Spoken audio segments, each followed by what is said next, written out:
Olá meninas, tudo bom? Então, hoje a gente vai, para a matéria de introdução à enfermagem, falando sobre medidas de controle de infecção. Como vocês podem ver aí, lavagem de mão e uso de luva, máscara, touca, capote. Então, sim, são medidas que a gente usa EPIs, né? Que são materiais que tanto de proteção profissional quanto profissional e paciente, né? É um respaldo ético, um respaldo profissional, que a gente pode dizer assim, né?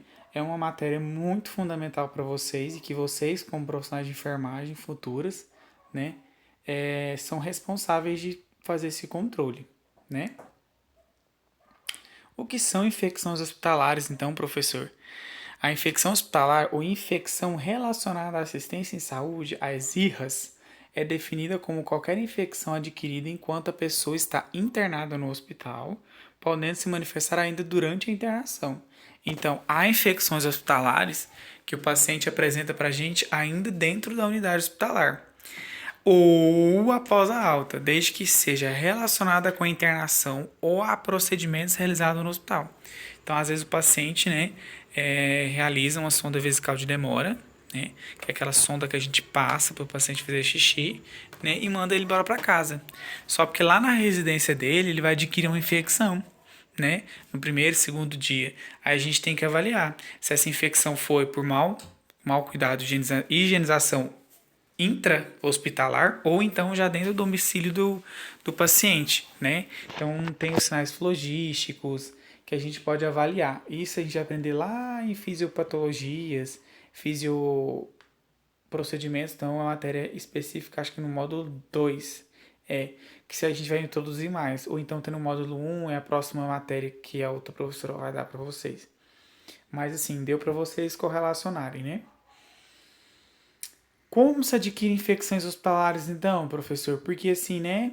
Então, adquirir uma infecção hospitalar não é incomum. Então, é muito fácil a gente adquirir. Basta estar internado, tá? Então, já é um fator positivo para você estar. Porque se existem infecções disseminantes dentro da unidade hospitalar que você está internado e você está lá, você está suspenso ou sugestivo a adquirir elas, tá bom? Então, cabe aos profissionais de enfermagem esse equilíbrio, tá?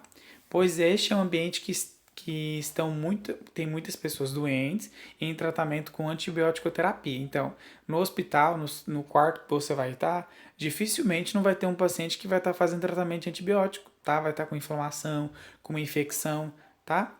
Durante o período de um hospital, alguns dos pacientes alguns dos fatores que causam infecção são desequilíbrio da flora bacteriana, né? O uso do antibiótico, como eu já disse logo acima. Então, às vezes o antibiótico ele vai combater todas as bactérias do nosso organismo, até as que são necessárias para nós, entendeu? Então, esse desequilíbrio das bactérias fundamentais também causa um fator sugestivo, queda da defesa do sistema imune, né? A imunidade do paciente está baixa devido a uma patologia. Vamos falar lá uma gripe, um resfriado, aí ele vai para o hospital para poder tratar, uma infecção de garganta, né? Uma amigdalite, uma faringite, né? Realização de procedimentos. Então o paciente foi lá, fez algum procedimento, não foi feita a esterilização correta do material. Quem faz isso? Enfermagem. Não fez o uso não colocou a luva estéreo para fazer o procedimento correto, ou colocou a luva estéreo e contaminou o campo, contaminou o material, culpa da enfermagem, tá? Procedimentos invasivos, uma cirurgia, às vezes o profissional médico contaminou a luva dele, ele continua a cirurgia assim mesmo, erro médico, entendeu? Mas são infecções que a gente acomete dentro dos procedimentos que a gente faz dentro da onde? Do hospital, tá bom? Então vamos lá, né? Desequilíbrio da flora bacteriana, da pele ou do organismo, geralmente devido a antibióticos, né? Então o paciente está com uma inflamação, infecção, ele vai fazer uso de antibiótico. Ele vai, deixar essa flora bacteriana do organismo reduzida, tá? Pacientes que fazem uso de antibiótico, eles têm a flora intestinal alterada, tá? Então eles também têm risco de infecções hospitalares no trato digestivo, tá? Tipo de alimento que ele vai comer, vai ser a próxima matéria que a gente vai falar de autocuidado, tá? sobre alimentação, então eu vou explicar mais isso para vocês na próxima matéria que a gente começa nessa semana na outra, tá? Nossas duas próximas matérias, mas deu para vocês entenderem, tá? Qualquer dúvida pode falar no grupo. Queda das defesas do sistema imune da pessoa internada, tanto pela doença como por uso de medicamentos, como eu disse. Às vezes vai depender pelo antibiótico, tá? Como eu disse aqui, pelo uso de medicamentos, e tanto pela doença, tá? Às vezes a doença vai deixar esse paciente com o sistema imune reduzido.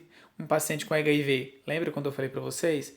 O HIV, quando ele está com HIV, é tranquilo, mas quando ele adquire a AIDS é uma doença de autoimune, né? Ela deixa a imunidade do paciente muito baixa. Então, uma simples gripe vai virar uma tuberculose, entendeu? Um simples resfriado pode evoluir para uma gripe, evoluir para uma pneumonia, entendeu? E o paciente morrer em dias, entendeu?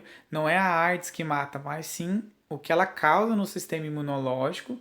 Então, as doenças oportunistas aproveitam disso, do sistema imune reduzido, tá bom? Então, quando a gente fala pela doença, então são as patologias que deixam a pessoa com o sistema imune reduzido, né? Os leucócitos vão lá trabalhar lá na amigdalite, e aí o resto do sistema fica um pouco desprotegido. E aí medicamentos, né? O próprio medicamento, né, vai dar uma reduzida nessas floras bacterianas do organismo que também são fundamentais para a gente, né? Deixando o sistema desprotegido. Realização de procedimentos, né, que podem ser invasivos, por exemplo, como a passagem de catéter, né, passagem de sondas, biópsias, endoscopias ou cirurgias, por exemplo, que quebram a barreira da proteção da pele. Então, os procedimentos invasivos, eles quebram aquela primeira barreira da pele. Lembra qual era a primeira barreira da pele? Não é derme? Então, a partir do momento que a gente tem a ruptura da derme, epiderme e hipoderme rompidas, hipoderme e derme, perdão. Quando a gente tem essas três barreiras rompidas, a gente rompeu a primeira barreira de proteção da pele que ela oferece para a gente. Né? A partir do procedimento aí, é o catéter acesso central, né? Como a gente pode ver à esquerda, tá? Uso de biópsia, o que é do meio, ou então procedimentos cirúrgicos, sondagens, tá vendo? São procedimentos que a gente faz, né? A invasão do sistema que é estéreo, né? Por quê? A nossa pele externamente ela não é estéreo. Lembra que a gente tem que fazer a antiasepsia com álcool para a gente poder fazer um acesso venoso? Lembra quando a gente fala do álcool 70? Então, mas quando a gente rompe essa barreira, o sangue ele é estéreo, entendeu? Os nossos órgãos são estéreos. Por isso que a gente usa luva estéreo, campo estéreo, a gente faz esterilização, a gente faz desinfecção de materiais, porque é um contato que é estéreo, lá não tem infecções, lá tem bactérias normais. Não é como a nossa pele, não é como a nossa boca, tá bom? Qualquer dúvida, vocês podem falar. Como se adquirir infecções hospitalares, então? Geralmente, os micro-organismos que causam infecção hospitalar não causam infecções em outras situações, né? Pois eles aproveitam um ambiente com poucas bactérias inofensivas e a queda da resistência do paciente para que se instalar. Então, as bactérias de infecções hospitalares, elas são oportunistas, elas veem o sistema imunológico reduzido e a quebra das bactérias inofensivas que o sistema tem, que é a quebra por antibióticos, por doenças, e aí elas reduzem e aí elas também fazem parte do sistema imunológico da pessoa, tá bom? Com elas reduzidas, com a chegada de outras bactérias, os próprios sistema imune não consegue debater, tá? Apesar disso, as bactérias hospitalares costumam desenvolver infecções graves e difícil tratamento. Por quê? O sistema imune está reduzido, as floras bacterianas estão reduzidas. O sistema está em ataque, é uma guerra literalmente, tá? Graves e difícil de tratamento, já que são mais resistentes ao que? Aos antibióticos. Por isso, em geral, é necessário o uso de antibiótico com mais potência para curar o tipo de infecção. Então, quando a gente fala, nossa, o paciente está com infecção hospitalar, os antibióticos dele não é aqueles antibióticos que a gente usa, bezetacil, tá? São antibióticos potentes que para nem técnico ele pode ir lá simplesmente pegar na caixinha. Tá? Eles ficam em caixas separadas, trancadas, tá? Que somente o enfermeiro pode liberar a administração, mesmo com a prescrição médica, tá?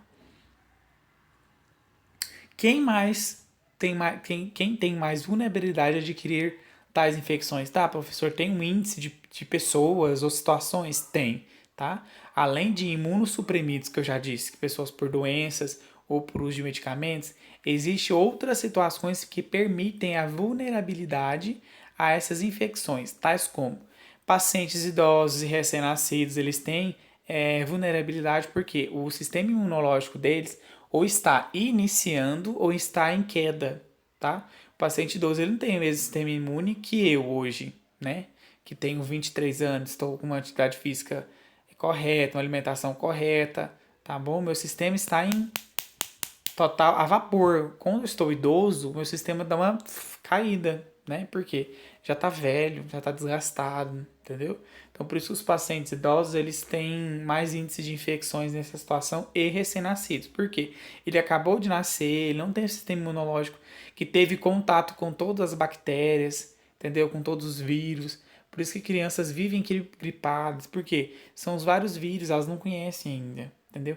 Para mim ter imunidade, eu tenho que adquirir a primeira vez para me ter a imunidade, para o meu sistema imunológico reconhecer aquele vírus e falar, não, para matar esse vírus aqui é uma quebrada de jeito, ó, matei.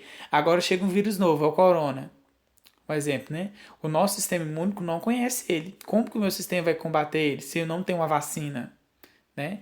Em saúde pública a gente vai falar mais sobre vacinas. Mas a vacina tem esse objetivo de inserir um vírus inativado, né, morto. Meu sistema imunológico, leucócito, vai lá, defende e cria células de defesa. Então, quando a gente tem contato de novo com aquele vírus, meu sistema já sabe como combater. Tá bom? Ele cria memória de combate.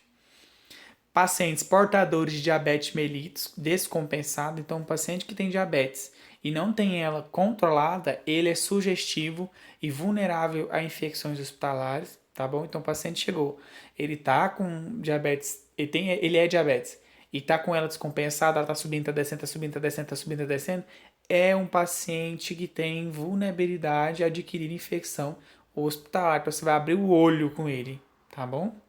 Pacientes pós-cirúrgicos. Por que um paciente pós-cirúrgico, professor, ele está enquadrado? Por quê? Às vezes um paciente pós-cirúrgico ele não teve cuidados pré-cirúrgicos, né? A asepsia, antiasepsia da região da incisão cirúrgica. E pós-cirúrgico porque ele está com a ferida aberta, mesmo que ela está fechada, tem um curativo. Se eu não faço um curativo estéreo, se eu não tenho um cuidado com esse curativo desse paciente, se eu pego a minha luva, contamino ela e levo para essa ferida ainda menos de 24 horas, ela está aberta, o paciente corre risco de infecções hospitalares. Qualquer que seja a bactéria sugestiva disponível ali, tá bom? Então, pacientes pós-cirúrgicos, a gente tem que ter cuidado desde o pré até o pós e durante o procedimento também, tá? Pacientes acamados ou com alteração da consciência, pois apresentam maior risco de aspiração. Por quê? Esses pacientes que estão acamados estão com alteração de consciência, acamado porque ele não consegue andar. Então ele vai ficar mais tempo o quê? Deitado. A alteração de consciência, muitas das vezes, 99,9%, paciente com perca de consciência, ele está rebaixado. Paciente rebaixado tem o quê? Intubado. Se ele está intubado, ele está com o quê? Tubo na boca. Então ele não fala, muitas das vezes, paciente entubado, ele não fala e tal, o quê? Sobre drogas, tá? Essas drogas vão deixar ele o quê? Em coma induzido, tá bom? O acamado, às vezes ele fala, mas às vezes não, tá bom? São pacientes que apresentam um maior risco de aspiração. Por quê, professor? Ele pode vomitar. Ele vomitando, ele pode o quê? Broncoaspirar, tá? Quando ele broncoaspira, esse broncoaspirar é o quê? Bronco. O que vocês lembram de bronco? Pulmões. Os broncos ficam onde? Em pulmão. Broncoaspiração. Aspirar é algo. Então a gente está levando vômito, catarro, catarro, vômito, saliva para dentro da onde? Do pulmão. Então levando água para dentro do pulmão vai causar o quê? Dificuldade de hematose. Isso também não é o maior risco, é o risco de infecção. Por quê? Está entrando resíduos que não fazem parte daquela flora. O pulmão, ele recebe água, ele recebe carne, ele recebe arroz, ele recebe vômito. Não, professor.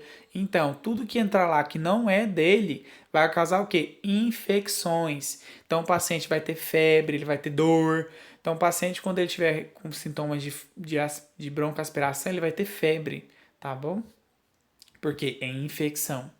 Então, pacientes que estão acamados com alteração de consciência têm risco, têm vulnerabilidade para essas infecções, porque tem risco de aspiração, broncoaspiração, tá bom? Qualquer dúvida, pode perguntar que eu falo mais, tá bom? O assunto de hoje é muito legal. Nossa, hoje eu tô empolgado. Vamos lá, passo para frente. Pacientes com doenças vasculares e com comprometimento da circulação, já que dificulta a oxigenação e cicatrização dos tecidos. Professor, o que é doenças vasculares? As doenças que atacam o quê? As veias.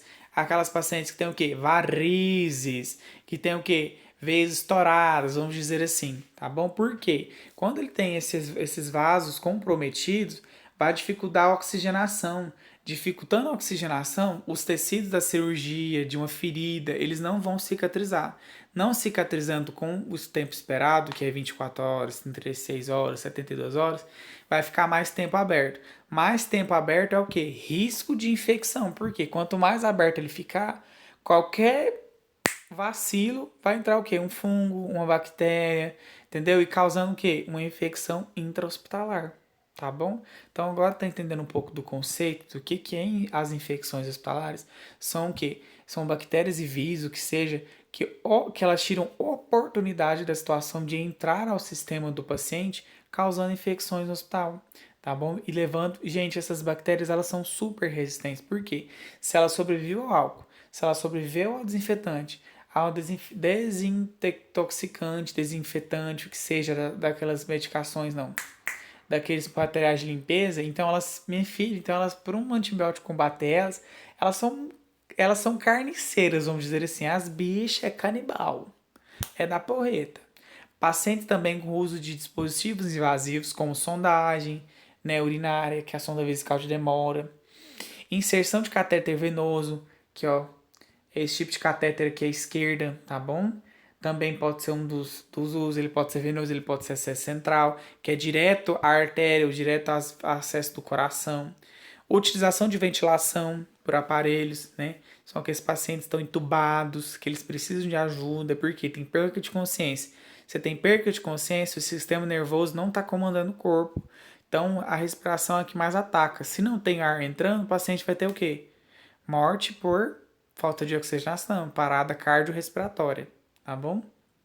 Então, por isso que a gente entuba o paciente, coloca aquele tubo, liga o ventilador ele vai marcar assim, o paciente vai respirar 22 respirações por minuto, então vai fazer o quê? A função do pulmão junto com o diafragma. Lembra lá de sistema respiratório? Que é ele que faz o pulsar para que o quê? Para que os alvéolos possam fazer hematose. Então, o aparelho ventilador, tá? O ventilador mecânico, ele vai fazer isso, a função do diafragma e do pulmão, já que o paciente não tem consciência para fazer esse serviço, tá bom? Que é involuntário, mas depende do quê? Da consciência. Se o paciente está inconsciente, ele não vai ter consciência para fazer isso, tá bom? Pacientes com comprometimento da imunidade, como doenças como a AIDS, como eu já disse, pós-transplantados, então pacientes que passam por pós-transplante, tá? Ou uso de medicamentos imunossupressores, tá? Antibióticos, medicamentos como... Ai, gente, fugiu a palavra.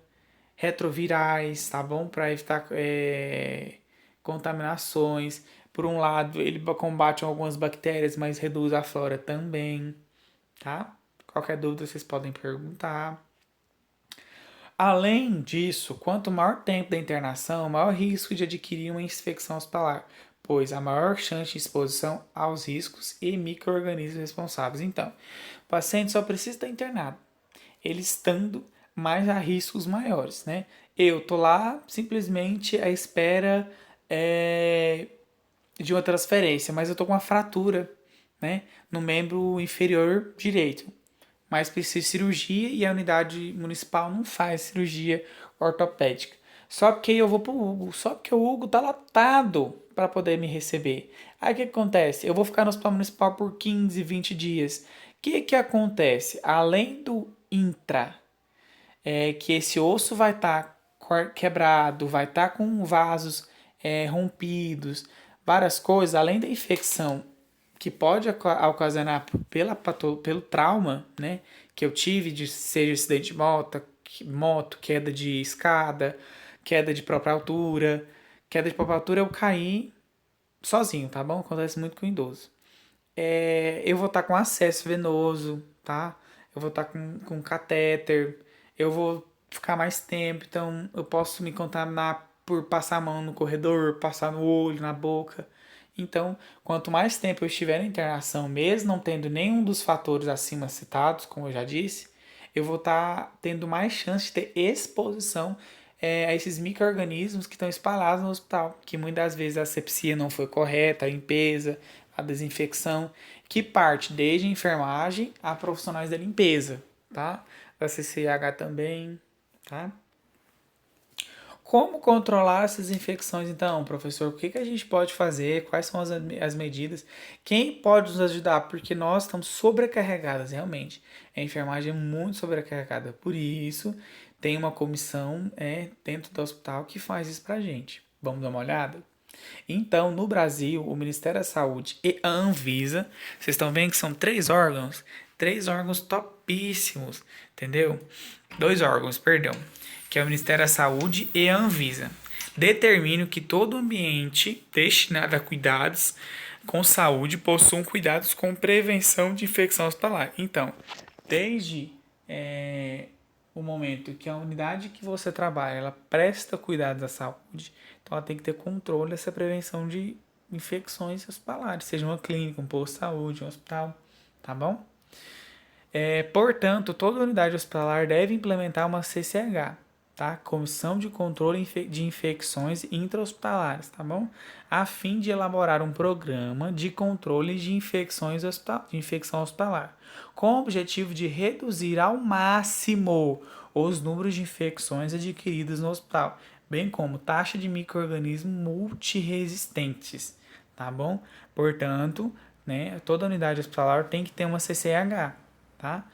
Faz parte do protocolo, tá? Corém, Anvisa, Vigilância Sanitária sempre cobra dos hospitais de Goiânia, de qualquer região, cadê a comissão de CCH?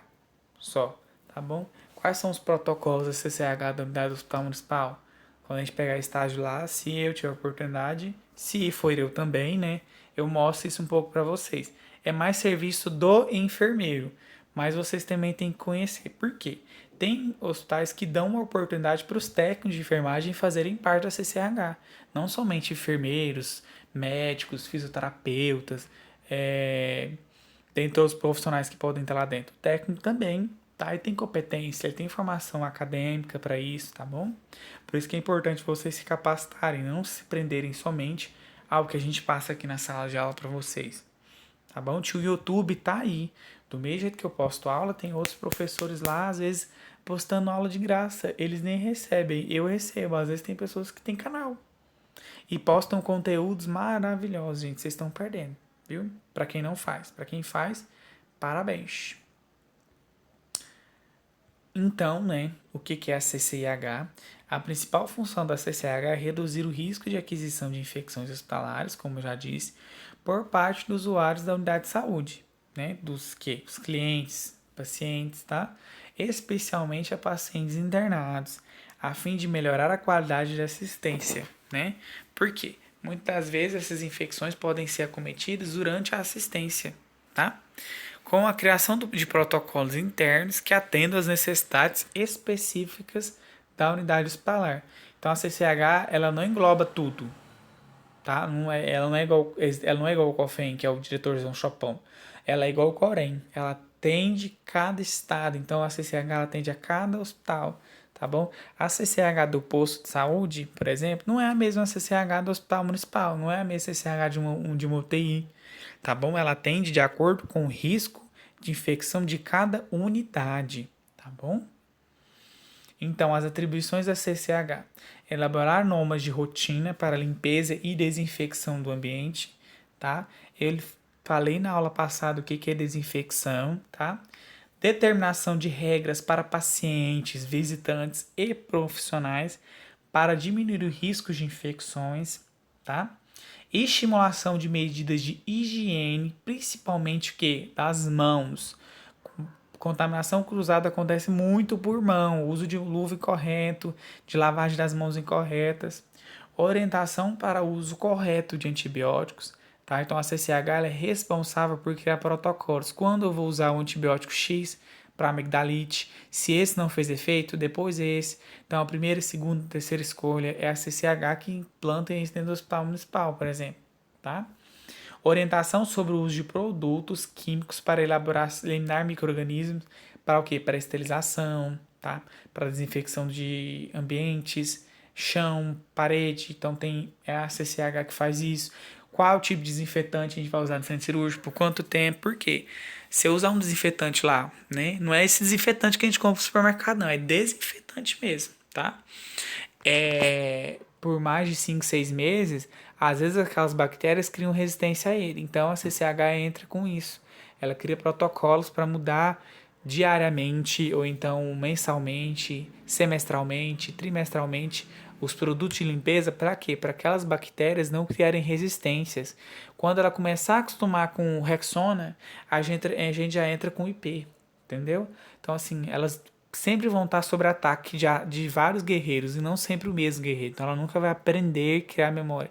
Que a bactéria também é uma bicha que cria muita memória, viu?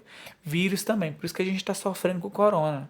Por isso que está sofrendo essas mutações. Porque ele é inteligente. Por isso que a gente tem que ser mais inteligente que eles também. Realização da vigilância de casos de infecção. Então, o que? É investigar como que acometeu, se foi por erro médico, se foi por erro de enfermagem, se foi por erro de limpeza. Para quê? Para a gente advertir, para a gente capacitar a equipe responsável, tá? Dessa infecção. Então, elaborar rotinas para a limpeza e desinfecção dos ambientes, né? Estabelecendo o quê? Frequência da limpeza, o tipo de desinfetante, como eu já disse, especialmente em áreas críticas, como berçários, centros cirúrgicos, a UTI. São lugares que são pacientes que têm muita imunidade reduzida, tá? Determinação de regras para pacientes, visitantes profissionais para diminuir o risco de infecções, né? Como limitar o número de visitantes do estabelecimento e normas de treinamento para a higiene dos pacientes, dos profissionais, né? Coleta de exames, aplicação de medicamentos, realização de curativos ou preparo de alimentos. Então parte até lá da cozinha, tá bom? CCH é fundamental na unidade hospitalar. Estimulação de medidas de higiene, principalmente das mãos, que são os principais veículos de transmissão de micro-organismos, como eu já disse. Com a lavagem frequente ou com o uso de álcool em gel, as medidas de lavagem das mãos devem ser implementadas tanto para acompanhantes dos pacientes quanto para a equipe médica, de enfermagem, fisioterapia, de farmácia também, né, sendo importante para a monitorização dessa prática, tá? Então aqui uma técnica, né, que a gente usa muito na enfermagem para lavagem das mãos.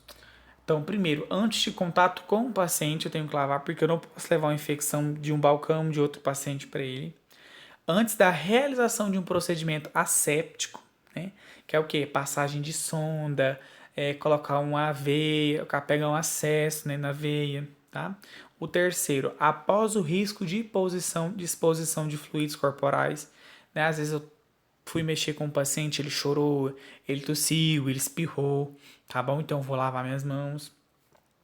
Quarto passo, após o contato com o paciente, direto ou indiretamente, peguei na mão, peguei no leito, peguei, né? Então é um risco, então vou lavar a mão. E quinto e mais importante, após o contato a áreas próximas ao paciente, seja o material de equipo, né, que é do material de soro, do material de porta-soros, que eu esqueci o nome agora. Esse cilindro aí, ó, que a gente põe o soro, tá? Na cabeceira, na poltrona do quarto do paciente, em qualquer ambiente que seja propício que o paciente pegou, tá bom? Então essas são as normas que a gente usa na saúde para 5, como que fala? As 5 ocasiões que a gente deve sempre lavar as mãos e usar álcool 70 também. Orientação para o uso correto de antibióticos, né? Evitando que pacientes sejam tratados com antibióticos sem a necessidade ou por antimicrobianos, nossa, que palavra difícil, tem que ir na fone, de amplo espectro, impedindo assim o desenvolvimento de bactérias multiresistentes. Por quê? Às vezes as bactérias desse paciente vão ser multiresistentes, ou então o organismo do paciente vai criar uma resistência, que é quase a mesma coisa. Por exemplo, a minha amigdalite, eu não consigo resolver ela sozinha com. Esqueci o nome do remédio. Tem 3 tipos de antibióticos que a gente inicia o tratamento de amigdalite. Ai, gente, é super comum. Aí eu já parto para a azitromicina, né, 3 dias, 700 mg. Quando ela não resolve, eu então já entro com o bezetacil, né, 1.200 unidades universais, né, que é uma ampola, e entro com a azitromicina para casa. Porque as minhas bactérias que atacam a minha amigdalite já são resistentes aos antibióticos mais simples, tá bom? Orientação sobre o uso de produtos químicos para eliminar micro-organismos, como germicidas, infetantes, antissépticos, agente de limpeza, até que eu expliquei lá em cima. Realização da vigilância de casos infectados para entender as causas e elaborar formas de prevenção, né? E identificação, o que está acontecendo, por que aconteceu, já tem quantos anos que a gente tem uma trombose aqui por acesso venoso, o que aconteceu? Ah, foi uma técnica, acabou de chegar, então vamos capacitar essa mulher, vamos falar sobre os riscos, as observações que a gente tem que ter sobre um acesso, tá bom? Todas as atribuições de quê? Da CCH. Nossa, professor, então da onde surgiu a CCH? Então vamos ver aqui um pouco sobre a história. A CCH surgiu na década de 1970, com a preocupação em se conhecer os índices de infecção nos hospitais, tá? Então as pessoas queriam entender como está sendo esses índices, por que está acontecendo tantas infecções.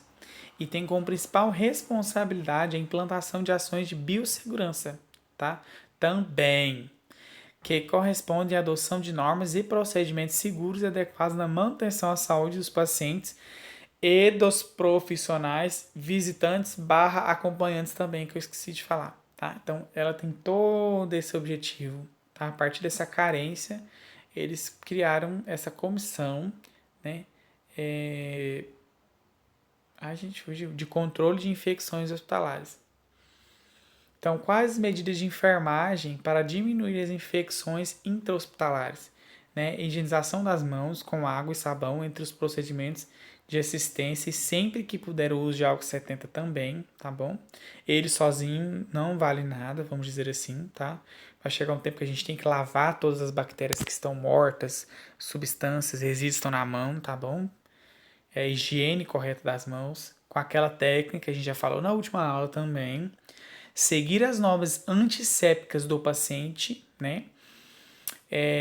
Que é o uso do álcool 70 antes de fazer uma punção, o álcool 70, o desgermante, coisas de centro cirúrgico, que a gente vai falar lá em centro cirúrgico. Esterilização de materiais e procedimentos de procedimento invasivo, tá? Que é o quê? Agulhas, elas têm que ver, a gente tem que conferir se ela realmente está na embalagem correta, se ela não foi contaminada, se os pacotes do centro cirúrgico, seja uma cesariana, de uma sutura, se eles não foram rompidos, se não contaminou, tá? E ver se eles realmente foram esterilizados, se aquelas fitas de indicação estão realmente marrons, se eles estão dentro da validade, também que a gente, enfermagem, antes de fazer o procedimento, a gente tem que olhar, tá? Manter as vestimentas e jalecos limpos. Então, assim, sempre que a gente for fazer plantão, se a gente puder deixar um jaleco lá, uma roupa disponível na unidade, é fundamental. Se a gente for fazer um procedimento invasivo, vazar sangue arterial, né? Às vezes vai um curativo contaminado. Então, é bom a gente trocar a roupa e nosso jaleco para a gente não contaminar outros pacientes, tá bom? Porque a gente não visita todos. Fundamental. Evitar passeio entre os demais setores da unidade hospitalar. Então, se eu sou da unidade 1, né? Tô só com paciente internado aqui. O que eu vou xeretar lá na UTI? Às vezes eu posso levar infecção para o paciente da UTI, pelo meu jaleco, pelo meu sapato, o que seja. Ou eu posso trazer uma infecção de lá e contaminar os pacientes aqui do posto 1. Eu vou lá no posto 2 e levo também infecção, tá bom? Disseminação que isso fala. Então, se a gente trabalha na unidade 1, a gente tem que ficar no posto 1, tá? Pra gente não levar infecções. Seguir o protocolo de limpeza da unidade, tá? Como a gente já falou lá em cima. Seguir com o protocolo de verificação de cirurgia segura, tá? A gente tem que ver se o material que a gente vai fazer a asepsia tá vencido, se não tá, se tá fazendo a asepsia correta, tá bom? Sempre lavar muito bem os materiais antes da desinfecção ou da esterilização. Então tem que tirar todos os micro-organismos, todos os pedaços de carne, né, do paciente, de pele, de tecido, né, resto de sangue, exceto resto de como que fala, de excreções do paciente, tá? Antes da gente esterilizar, para ter uma esterilização correta. Seguir com as técnicas assépticas durante procedimentos invasivos, tá? Sempre usar luvas de procedimento. Então, quando eu vou fazer um procedimento invasivo, então eu tenho que abrir o campo correto, colocar a luva estéril correto, usar o meu campo correto, né? Usar meu privativo corretamente para não contaminar e não contaminar o meu paciente. E o luva de procedimento, né? Então, toda vez que eu for cuidar do meu paciente, é bom eu usar minha luva. Para quê? Para não contaminar ele, tá bom? E sempre luva com luva e nunca mão na luva. Por favor! Quais os ambientes, professor, que trazem mais riscos de infecções, onde tem mais índices de infecções hospitalares? As enfermarias, né, pacientes internados com flebite ou ITU, né? A flebite ocorre devido ao manuseio incorreto dos acessos venosos, né? A gente faz a pulsão, mas após a pulsão a gente tem que trocar ela de 72 horas. Às vezes a gente troca uma equipe, a gente faz uma medicação e contamina esse acesso. Então a gente tem que tomar muito cuidado com essa flebite. ITU ou ITU, né? É infecção do trato urinário, onde a sondagem vesical apresenta fator de risco mais importante na aquisição de ITU. Não foi feita uma asepsia correta da equipe de enfermagem, a equipe de enfermagem sondou essa sonda incorreta, às vezes foi os acadêmicos de medicina que passou essa sonda e contaminou, vai causar uma infecção do trato urinário do paciente, e nós, a enfermagem, temos que identificar isso a tempo.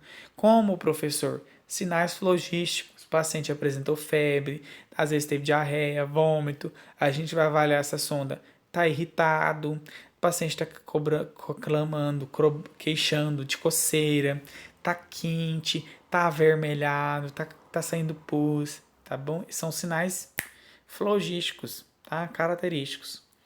Clínica cirúrgica, né, que é a nossa ferida cirúrgica, o principal fator é predisponente e potencialmente a contaminação da cirurgia, seja pré-hospitalar, pré-cirúrgico ou pós-cirúrgico, como eu já disse lá em cima.